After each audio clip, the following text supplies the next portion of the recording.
We've got a good one on Thursday night. New York Giants go on the road for the first time this season. They'll face the Carolina Panthers. Both these teams coming off of wins last week. Carolina, a good home win over New Orleans. They needed that after losing to Tampa in week 1. Giants almost lost to Tampa themselves last week, having to come from behind in the fourth quarter. Tampa really controlled the action throughout most of that game, but Eli rallied the troops, brought them back, threw for 510 yards, 8th highest total in NFL history. However, the big story leaving the game was what happened on the final play. Giants were in victory formation. Eli set to take a knee. Bucs defensive lineman, a little unusual for the NFL. You know, if you watch much NFL football, usually in those plays, the offensive and the defensive line will just sort of stand up and put their hands on each other. It's not a full contact play. However, the Bucs charged, bull rushed the Giants offensive line and knocked Eli Manning over. Afterwards, their coach Greg Schiano defended it, saying he coached him to do that. Nothing illegal, good hard football, saying they could have jarred the ball loose on the snap. Tom Coughlin, Giants coach, did not want to hear any of it. He, of course, was screaming at Schiano on the field afterwards and carried his irritation over into the press conference. So the Giants have been talking about this a lot over the last couple days. Ever since that game ended, it's been the major news story in the NFL over the last 48 hours. And it makes you wonder, on a short week, going on the road to Carolina on a Thursday, is this a distraction for these Giants players? Is this sort of bothering them? I mean, I know this is a veteran group, won the Super Bowl last year, so obviously they're used to all kinds of distractions.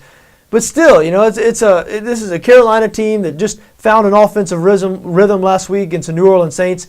The Giants have been terrible on defense this year, so they're going to have to, outscore Carolina this week. Obviously, any team has to outscore any other team if they ever want to win a game. But the Giants' offense is going to really have to put up some points here, I believe, if they're going to win this ball game. Now, I'm not the only one who thinks that. The total in this game kind of high at BETDAQ right now, 52 and 51, both markets being offered. As far as the handicap market goes, Giants installed as a 1-point favorite in this game on BETDAQ. Even with the total being so high, I do lean towards the over in this game. The over 4-0 in the last 4 meetings between these two teams, 5-2 in Carolina's last 7 home games. These two teams combined for 76 points last week, and that's just these two offenses. And when you combine it with these two defenses, which have both been bad. Now, Carolina's defense actually looks improved over last year's unit, which was one of the worst in the league. The Giants, they look like that defense we saw for the first 13 or 14 weeks of last year. Remember, beginning of the season, the Giants' defense was terrible, really picked it up as the playoffs came. Obviously, they ended up winning the Super Bowl. Defense played much better towards the end of the season.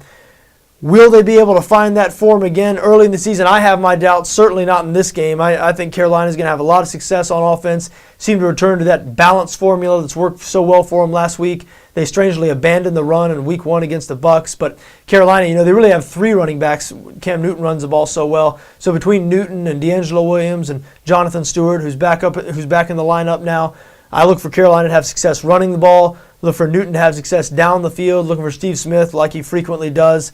That's the matchup I'm most looking forward to seeing in this game, is Cam Newton against that New York Giants defensive line. Giants defensive line with a big reputation, a deserved reputation, because we've seen them in big moments. We know they're one of the best defensive lines in the league. They can really get after the passer, very physical.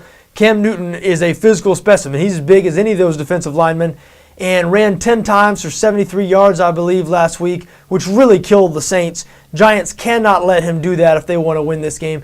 Got to make him stay in the pocket and try to beat him with his arm. Now, maybe he'll be able to, but Cam has shown the tendency throughout his career to throw a couple into coverage, so Giants will have an opportunity to make some plays on the ball.